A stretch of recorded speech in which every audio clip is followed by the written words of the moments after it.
Welcome back to the Man United stream. Hope you're doing well. We have got some huge news today. Yes, it's breaking news, transfer news. You will want to hold on to hear this, so make sure you stick around. Make sure you hit the like button on this video actually, and if you're not already subscribed to the Man United stream channel, hit that subscribe button. Now, Dan Ashworth has got to work, and we are hearing from sources that he's doing this at a blistering pace. He's not waiting around. He's hit the road running, and he really is getting to work. Now, Manchester United are looking for attacking reinforcements this summer, and we are even considering signing 2 strikers, not just 1. Now, Man United are thought to be operating on a low starting net spend this summer, putting the emphasis on Dan Ashworth to make the sales count. Now, we know that Man United are targeting a defender, a midfielder and a striker this summer, meaning it's almost certain that player sales will be needed to fund these new arrivals.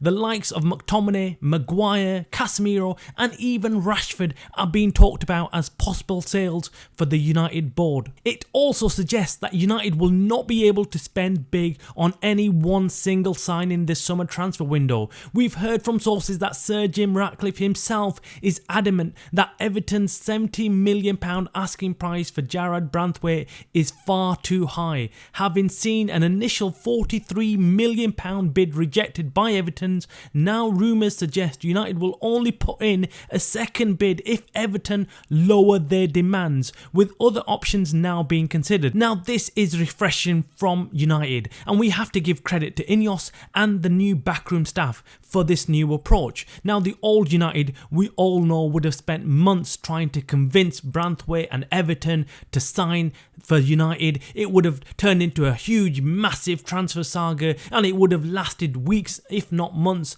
into the transfer window, and United would have waited till the last few weeks of the transfer window, and then they would have either signed him by having their pants pulled down and paid 80 million, or another team would have swooped in and taken Branthwaite, and we would have ended up with another centre-back who's probably past his best days and he's almost ready to retire, and United would have offered a £400 million package to the guy, and he would have turned up just for the pay. Someone like Pepe from Portugal would have been the ideal candidate if we were still under the Glazer recruitment regime. You know what we're talking about. You've seen it, we've seen it, all seen it. Under the Glazers, our transfer policy has been a complete shambles. Seeing how quickly Ineos have moved away from Branthwaite and gone on to other signings, the likes of De Ligt, is great news, and it shows that Man United are here to do business, and they're not going to waste time negotiating on somebody who doesn't want to join United and a club that doesn't want to sell. Now, moving away, in our last show we said how Italian media had claimed United had put forward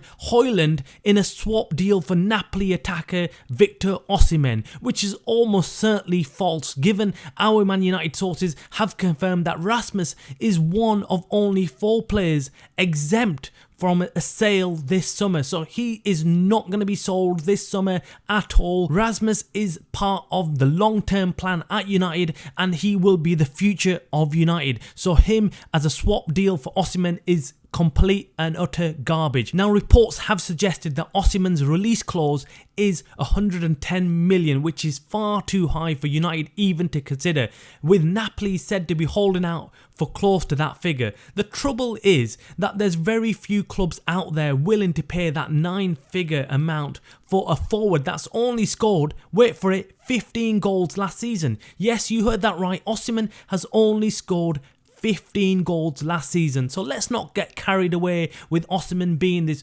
crazy striker and we will be willing to let go of our jewel in the crown, Rasmus, for him. That's not going to happen. But what we have got confirmation is that United are in talks with Bologna over the attacker Joshua Zirkzee. Now, it's been reported that he has a release clause of £34 million, which is more realistic. And we've also heard from the club chief Giovanni Sartori admitting that the Dutchman is indeed very likely to leave this summer with his exit clause worth around 34 million. But the huge breaking story of today is that United have been linked with Lille attacker Jonathan David, who's widely claimed to have a £25 million release clause. We've also heard that Chelsea are also snooping around looking at the Canadian as a possible target. Now, Lille president Oliver Letang has told David that he can leave the club this summer, giving the green green light to interested parties for an approach. Now Zertsky and David are perfect options that can play both on the wing and up front as a strikers. These two options are great signings for United, who are lacking serious options on the wings and striker positions. Let us know what you think about this news. Drop your comments below. We have to admit, we are really excited at the thought of having two very young, fast strikers at United for under 60 million. If Ashworth can pull this off, he would be a fan favourite very quickly. It would really prove that Ineos are not here to mess around. That is it for today. If you're a United fan, make sure you hit the like button on this video and subscribe for more breaking news. You watching the Man Utd stream channel.